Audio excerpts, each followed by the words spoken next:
అగ్రికల్చర్లోనే ఇంకా కొన్ని చూద్దాము. Income support for farmers. Main MSP గురించి చూద్దాం. What is MSP? Minimum support price. MRP అంటే maximum retail price. State APMC act ప్రకారము ఫస్ట్ సేల్ అనేది ఎక్కడ జరగాలంటే ఏపీఎంసీ మండీస్లో జరగాలి.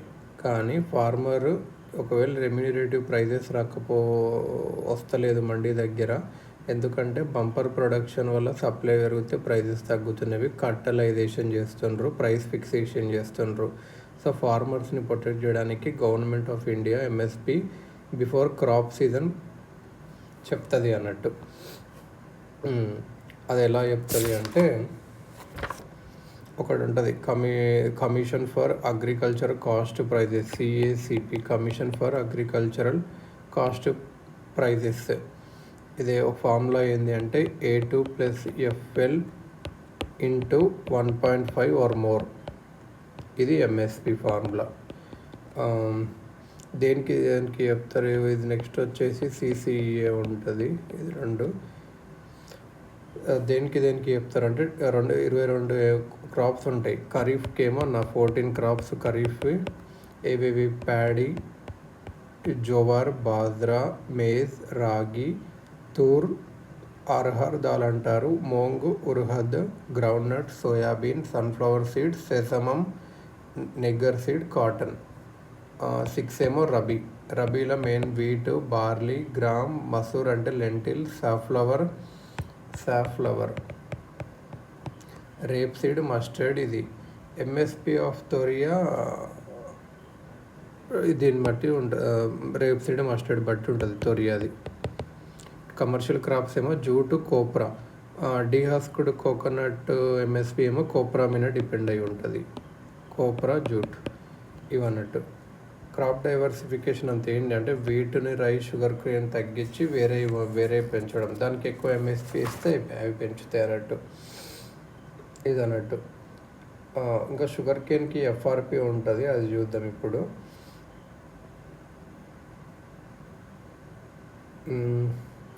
ఇది ఎలా చూస్తారు అంటే అగ్రికల్చర్ కమిషన్ ఫర్, ఇంతకుముందు చూసాము, commission for agricultural cost and prices, CA, commission for agricultural cost and prices. ఇది రికమెండ్ చేస్తుంది ఎంఎస్పిని, ఎఫ్ఆర్పిని షుగర్కి. Cabinet commission on economic affairs, దీని చైర్ ఎవరంటే పిఎం. ఆయన అప్రూవల్ చేస్తారు, ఎంఎస్పిని అనౌన్స్ చేస్తారు, cabinet committee on economic affairs.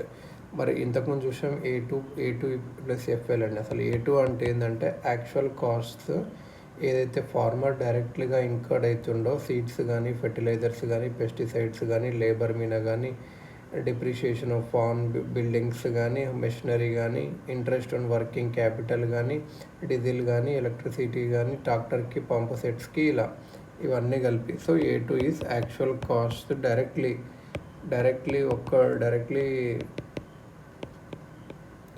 Incurred by the farmers owner.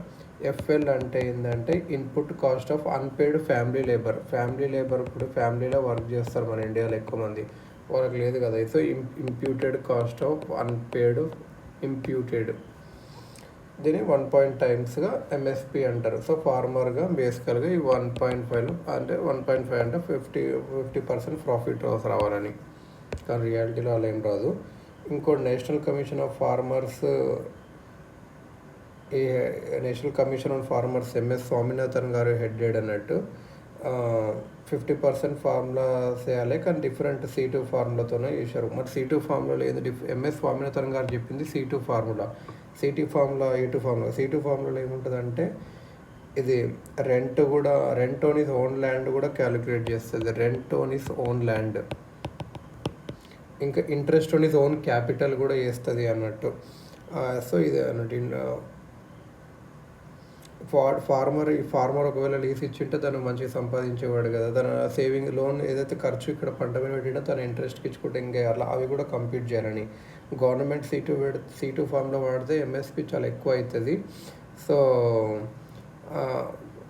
Imputed cost వల్ల బడ్జెట్ ఎక్కువ అవుతుంది. సో ఫిజికల్ డిసిట్ పెరుగుతుంది. So government A2 + FL formula వాడుతుంది. కరోనా టైంలో ఎంఎస్పి పెంచుతామని చెప్పారు. డైవర్సిఫికేషన్ చేయాలని చెప్పి ఎకనామిక్ సర్వేస్ చెప్తున్నవి.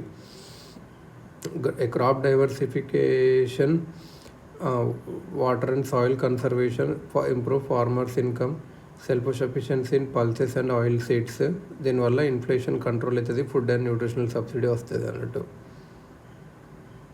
ఒకవేళ ఎంఎస్పీ గారు అన్ని క్రాప్స్కి ఎక్కువ ఇస్తే, వేరే క్రాప్స్కి ఎక్కువ ఇస్తే డైవర్సిఫికేషన్ అవుతుంది, వాటర్ సాయిల్ కన్సర్వేషన్ అవుతుంది, ఫార్మర్స్ ఇన్కమ్ అవుతుంది, self sufficiency. Crop diversification programme CDP, ఇది agriculture ministry's Rashtriya Krishi Vikas Yojana. Sub scheme వచ్చేసి క్రాప్ డైవర్సిఫికేషన్ ప్రోగ్రామ్. రైస్ని తగ్గియాలి పంజాబ్, హర్యానా గ్రీన్ రెవల్యూషనరీ స్టేట్స్లో, టొబాకోని ఆంధ్రప్రదేశ్లో, బీహార్, గుజరాత్, కర్ణాటకలో తగ్గియాలి. ఈ స్కీమ్ కింద government helps farmers to ships towards less water requiring oil seeds కానీ పల్సెస్ కానీ అంటే వాళ్ళకి డబ్బులు ఇస్తారు. ఇది అన్నట్టు ఎంఎస్పి కింద ప్రొక్యూర్మెంట్. ఇప్పుడు సెంట్రల్ ఏజెన్సీ ఏదైతే ఫుడ్ కార్పొరేషన్ ఆఫ్ ఇండియా ఉంటుంది కదా, కాటన్ కార్పొరేషన్ ఆఫ్ ఇండియా, ఇవన్నీ ప్రొక్యూర్మెంట్ చూద్దాము. Jute corporation of India, central warehousing corporation, national agriculture cooperative marketing federation of India,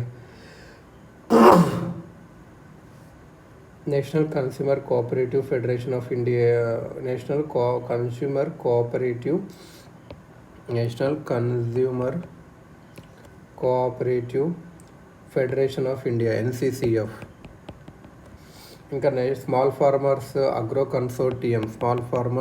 consortium, వీళ్ళన్నీ పర్చేస్ చేస్తారు అన్నట్టు క్వాంటిటీ ఏదైతే ఫార్మర్స్ నుంచి ఎంఎస్పికి.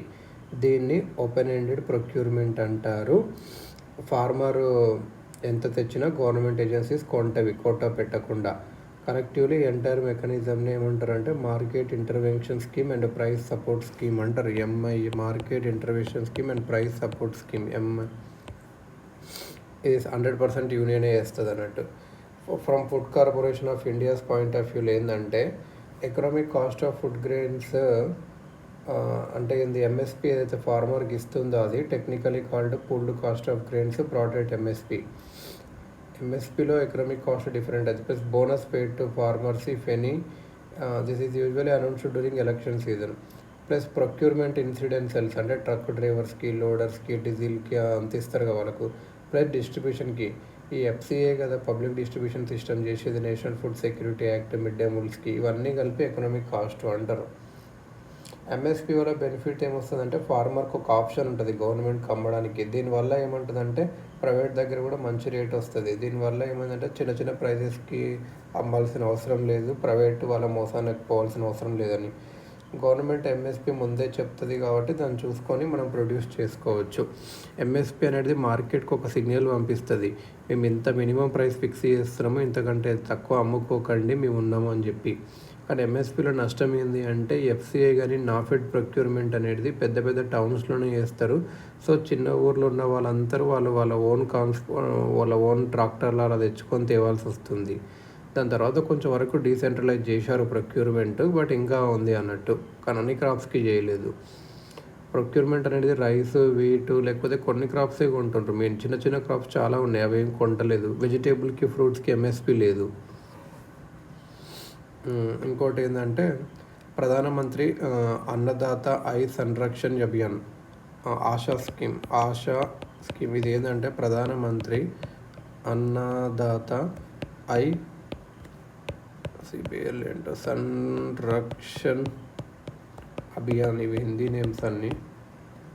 సంరక్షణ్ అభియాన్ ఇది ఏంటంటే ఇది సెంట్రల్ సెక్టర్ అంటే 100% యూనియన్ ఇస్తుంది. ఇదేమంటే price support scheme. Central agencies ఇక్కడ will enforce also do physical procurement of pulses, oil seeds and crops. PDPS, price deficiency payment system. అనేది పిఎం ఆశా, ప్రధానమంత్రి అన్నదాత ఐ సంరక్షణ్ అభియాన్. 3 కాంపోనెంట్స్ ఏంటంటే ఫస్ట్ ఏమో price support scheme, pulses, oil seeds, copra కూడా కొంటాము ఫిజికల్గా. Price deficiency payment scheme అంటే farmer oil seed క్రాప్స్ని ఎవరైనా private మర్చెంట్స్కి అమ్ముకున్నాడు అనుకో, ఏపీఎంసీ మండీస్లో వాళ్ళకు లెస్ ఎంఎస్పి ప్రైస్ ఇచ్చారు అనుకో, లెస్ దాన్, అప్పుడు గవర్నమెంట్ ఏం చేస్తుంది అంటే ఈ మనీ డైరెక్ట్ ఫార్మర్ అకౌంట్స్కి పంపిస్తుంది అన్నట్టు. ఇంకోటి ఏంటంటే ప్రైవేట్ ప్రొక్యూర్మెంట్ స్టాకిస్ట్ స్కీమ్. ఇది ఏంటంటే ప్రైవేట్ ఏజెన్సీస్ని హైర్ చేస్తారు ప్రొక్యూర్ చేయడానికి కమోడిటీస్ని ఎంఎస్పికి. గవర్నమెంట్ బిహాఫ్లో ఇది అవైడ్ చేస్తుంది. ప్రైవేట్ ప్రొక్యూర్మెంట్ స్టాకిస్ట్ స్కీమ్ ఇది అన్నట్టు. Price deficiency payment system scheme. So price support scheme, price deficiency payment scheme, private procurement stockist scheme. FCI buffer stock problem ఏంటంటే food corporation of India అనేది ఒక statutory corporation, consumer affairs ministry కింద ఉంటుంది. ఇది food grains కొంటుంది ఎంఎస్పిలో, ఇది distribute చేస్తుంది PDS ద్వారా. Buffer స్టాక్ని maintain చేస్తుంది ఎప్పుడన్నా ఏమైనా అయితే అని. కానీ ప్రాబ్లం ఏంటంటే ఎలక్ట్రల్ పాపులేషన్ గవర్నమెంట్స్ ఏం చేస్తున్నాయి అంటే ఎంఎస్పిని పెంచుతున్నాయి. ఎంఎస్పి అనేది ఇది ఇప్పుడు ఎక్కువ ఉంది అని చెప్పి వాళ్ళు అంటున్నారు అన్నట్టు. ప్రైవేట్ వాడు ఎంత ఇస్తాడో అంతకన్నా చాలా ఎక్కువ మనం ఇస్తున్నాం అని చెప్పి వాళ్ళ ప్రాబ్లం అన్నట్టు. కాన్సిక్వెంట్లీ ఎక్కువ కొన్ని స్టేట్స్ నుంచే వస్తున్నది. ఈ ప్రైవేట్ సెక్టార్స్కి అసలు లాంగ్ టర్మ్ ఇన్వెస్ట్మెంట్ చేయడంలో ప్రొక్యూర్మెంట్ స్టోరేజ్ దాంట్లో డిస్కరేజ్మెంట్ లాగే ఉంది. అది ప్రైవేట్ వాళ్ళంటే వాళ్ళు ఏదైనా ఇన్నోవేటివ్ ఐడియాస్ తెస్తారు ఎక్కువ అని అట్లా ఒక నమ్మకం. Food corporation of India godowns already buffer స్టాక్తో నిండిపోతున్నవి. సో అప్పుడు ఏం చేసింది, స్టార్టెడ్ ఓపెన్ మార్కెట్ సేల్, కొందరికి డొనేట్ చేస్తుంది పూర్ నేషన్స్కి కూడా. ఎఫ్సిఐ అనేది ఎక్కువ amount acquiring, storing, distributing of food grains చేయాల్సి వస్తుంది. గవర్నమెంట్ ఏమో డబ్బులు రిలీజ్ చేయట్లేదు ఎఫ్సిఐకి. దీనివల్ల ఎఫ్సిఐ అప్పులు తీసుకోవాల్సి వస్తుంది. కొన్ని సొల్యూషన్స్ ఏం చెప్పిందంటే economic survey, national food security act ప్రకారం rice 3 rupees rice, wheat, coarse grains ఇస్తుంటారు సబ్సిడైజ్డ్ ఇండియన్ పాపులేషన్కి. నెంబర్ ఆఫ్ బెనిఫిషరీస్ తగ్గియండి, అంటే 20% ఆఫ్ పూర్ ఇండియన్స్కే ఇవ్వండి. ఇంకా కొందరికేమో రేట్ ఎక్కువ పెంచండి, ఇలా ఏమని చెప్పి అంటుంది. లేకపోతే కండిషనల్ క్యాష్ ట్రాన్స్ఫర్ స్కీమ్స్ అలా చేయండి. పూర్ ఫ్యామిలీస్కి మనీ ఇస్తారు, వాళ్ళు పోయి కొనుక్కుంటారు ప్రైవేట్ మార్కెట్లో. సో అలా మనం కూడా అలా చేయాలని చెప్పి ఒక సజెషన్స్. కిసాన్ రైల్ అని ఒకటి పెట్టారన్నట్టు. అందులో రీఫ్రిజిరేటెడ్ కోచెస్ ఉంటాయి ట్రైన్లో, అంటే కోల్డ్ సప్లై చైన్ని పెంచడానికి. అది కృషి ఉదాన్ అని కూడా ఒకటి స్టార్ట్ చేశారు, UDAN. ఈ సివిల్ ఏవియేషన్ వాళ్ళు ఏంటంటే ఫ్లైట్స్ ఏదైనా ఇంటర్నేషనల్ రూట్స్లో అగ్రికల్చర్ కార్గోని తీసుకోవడానికి. ఇది ట్రైబల్ ఏరియాస్, నార్త్ ఈస్ట్ ఫార్మర్స్కి కొద్దిగా యూజ్ అవుతుంది ఇది అన్నట్టు. ఇంకోటి ఏంటంటే ఇక్కడ agri selling, direct income without selling, PM Kisan. Okay, ఇది పిఎం కిసాన్ అంటే ఏంటంటే కిసాన్ సమ్మాన్ నిధి, ప్రధానమంత్రి కిసాన్ సమ్మాన్ నిధి. ఇది ఇన్కమ్ సపోర్ట్ స్కీమ్. ఇక్కడ ఏంటంటే చిన్న ఫార్మర్కి ఒక 2 hectares ఆఫ్ ఉంటుందో land, as per the land records of concern state, తనకు 6,000 ఇస్తారు అన్నట్టు. 3 times per 2,000 అది ఇస్తారు అన్నట్టు. అది పిఎం కిసాన్ స్కీమ్. దానిలో కొన్ని పిఎం కిసాన్ స్కీమ్ని ఏం క్రిటిసైజ్ చేశారంటే, Indian council of agriculture research ఉంది కదా, దానికి 8,000 crore బడ్జెట్ నుంచి వస్తుంది. కాకపోతే food subsidy, fertiliser subsidy, PM Kisan ఇవన్నీ కలిపి 5 lakh crore అవుతుంది. ఫార్మర్ ఇన్కమ్ డబుల్ చేయాలంటే ఫస్ట్ రీసెర్చ్ మీద వెండా పెట్టాలి కదా అని చెప్పి ఒక పాయింట్ అన్నట్టు. ఫార్మర్స్ ఏమో రికార్డ్స్ లేకపోతే నాట్ ఎలిజిబుల్. సో దీనివల్ల ఏమవుతుంది, ల్యాండ్లెస్ టెనెంట్ ఫార్మర్స్కి వాళ్ళకి ఏం డబ్బులు రావు. ట్రైబల్ ఫార్మర్స్కి అయితే ఓనర్షిప్ డాక్యుమెంట్స్ లేవు, సో డబ్బులు రావు అన్నట్టు. ఈ స్టేట్ గవర్నమెంట్స్ కొన్ని తెలంగాణ రైతు బంధు స్కీమ్, ఒడిషా ఖాళీ స్కీమ్, అవి ఆల్రెడీ మంచి స్కీమ్స్ రన్ అవుతున్నాయి. ఇది counter union government has launched a scheme without the constants of physical deficit target. ఇవి వేయకుండా 15th finance commission has provided 41% tax devolution. PM Kisan is better అట్లా అని. పిఎం కిసాన్ మన్ధన్ యోజన, ఇది pension scheme, not important. So ఇది అన్నట్టు.